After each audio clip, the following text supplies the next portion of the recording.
see you. Are you okay? I'm fine. How are you? Well, I'm all right now. You said you wanted to see me first thing this morning. It's afternoon, and I've been worried. I've been calling all over town. I was busy.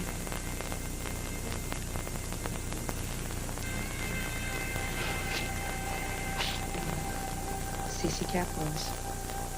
Your family. I would have thought you would have been happy to have been let off the hook. After all, you were pretty reluctant to share your memories with me last night on the yacht.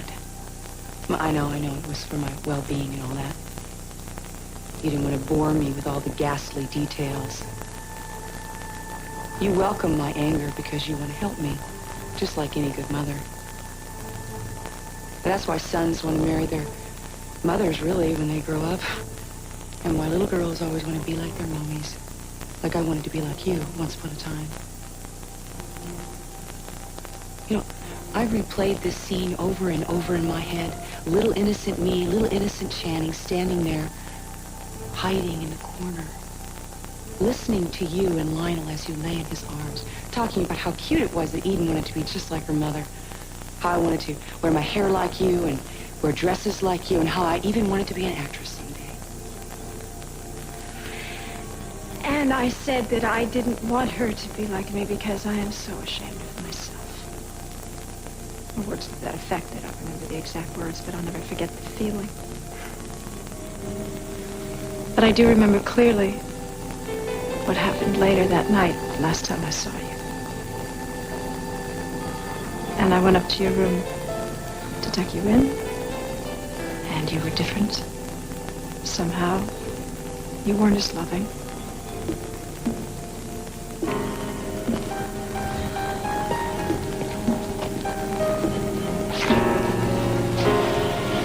But I thought that it would be all right because we were so close and you would talk to me the next day.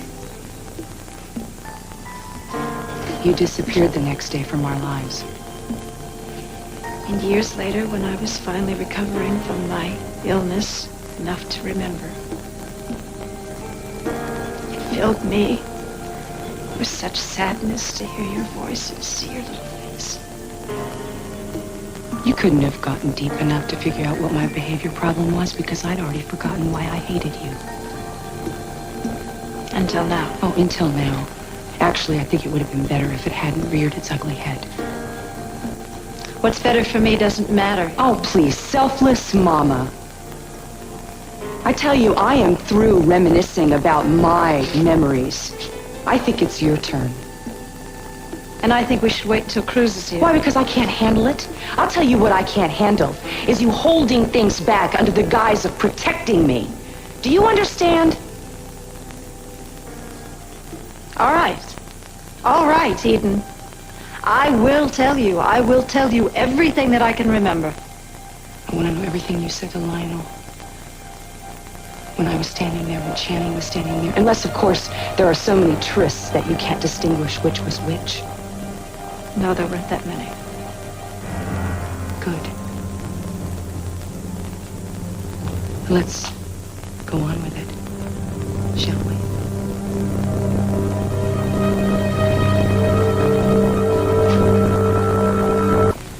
Whatever you said that I can't remember tore Channing apart. His reaction was so violent, I thought he was going to run in the room and attack the both of you, but he didn't. He jumped off the boat, and he swam to shore, even though he had promised me that he wouldn't leave me there. And I almost went with him, but I didn't. I stayed. If only I'd known. The damage was already done. Neither one of us were the same since that day. I remember going home and finding Channing in his room, hitting his bed with a baseball bat, cursing you, and he grabbed me and he said, "Don't you ever tell anybody what we've seen." And I didn't know what he was talking about. I mean, I'd forgotten about it. I'd blocked it out. But I did tell him, "Don't be too angry at Mama, because they may take her away, the way they did Mason's mama." I didn't want him to have nightmares the way Mason did. And I didn't want him to be too angry at Daddy because Daddy may not like him. You know, the way he didn't like Mason. And when you didn't come back, Channing remembered my words. Dear God. You know, he was one little boy who was not going to grow up to marry a little girl like old Mom. He just wasn't into girls, which was, I guess, foresighted of him, since she was the one who killed him. Eden, I will live with the knowledge that I've killed my own son for the rest of my life. But it was an accident. If I had known he was standing there, I would have turned the gun and fired it through my own heart rather than hurt him. And I would do that now if it would bring him back. But it won't. But you're alive. And you're the person I can help. Yes, I will take all your anger because I love you so much. And I will do anything to help repair the damage I have done in any way I can. Well, then I want you to fill in the gaps. I want to know what you said that Channing heard and I didn't. I want to know what the secret was when Channing left. You said something else that didn't even involve Channing. I want to know what it was.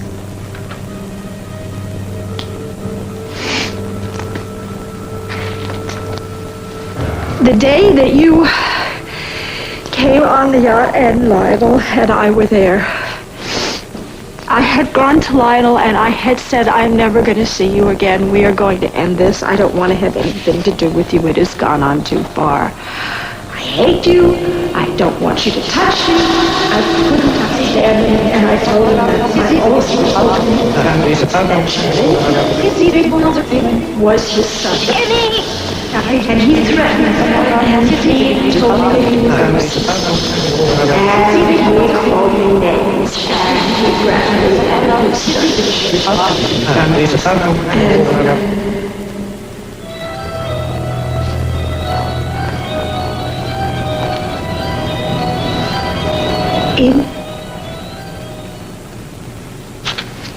Eden, are you listening to me? Eden, have you heard anything I've said to you? Hello? Anybody home? Eden. Well, I'm glad to see the two of you are finally communicating. I just stopped by to tell you that Renata Sedgwick is paying a surprise visit to Kelly as we speak. Dad is there, too, to make it seem less of a surprise, I assume. And I think it might be wise if any member of the family who's free dropped by as well to pay their respects. And not, incidentally, to give Kelly any support she might need. I don't think I can, Mr. Kelly's. I think you should be there. I can come back later. We can pick up where we left off.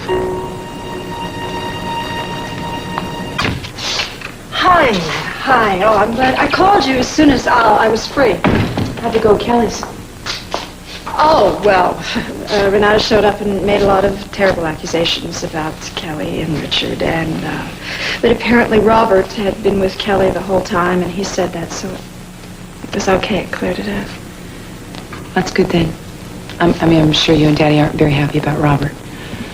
No, we were going to, Kelly's coming for dinner tonight, and I wanted to do a family dinner, all of us together. Will you come? I don't think so. I'm not really very good company. Listen, before we have any more interruptions, I want us to talk about what we were talking about earlier. I want you to tell me what happened to you and Lionel on the boat that day. Eden, I told you that. No, you didn't. Mason showed up. Eden, before Mason showed up, I told you the whole story. You acted like you weren't hearing me. I even said, are you listening? And you didn't answer. Eden, God is my witness. I told you the whole thing. Tell it to me again. I don't think you'd hear me, no matter how many times I told you. And I'm not going to take the risk right now. I think I can decide what's best for me. Baby, I have been going on instinct. whether to tell you, how much to tell you, and when to tell you. And my instincts are telling me right now to back off because you're not ready to take any more. And I think you feel the same way, don't you? You know that this is a process that takes time. It's a process that's dangerous. Andre's accomplice has it out for me, but he has done damage to you. Bombarded you with aspects of my life that hurt you so much. You haven't had a let up for a week. You need some breathing room, Eden. I need the truth. I don't need R&R. And maybe you're right. Maybe I can't handle your version of the events. Maybe what I need to do is simply go back and relive it. Eden, you've already done that, and it was terrible for you. You almost didn't get through it. But I came back for more today, didn't I? If I am going to find the missing pieces, I will go on the yacht and I will relive every moment, step by step. If that's what I have to do, I'll do it. Eden, the idea of that frightens me. It really does. And I think if you're honest, it frightens you too, doesn't it? Don't you get it, Mama? It may be frightening, but I want to know. More than anything, I have to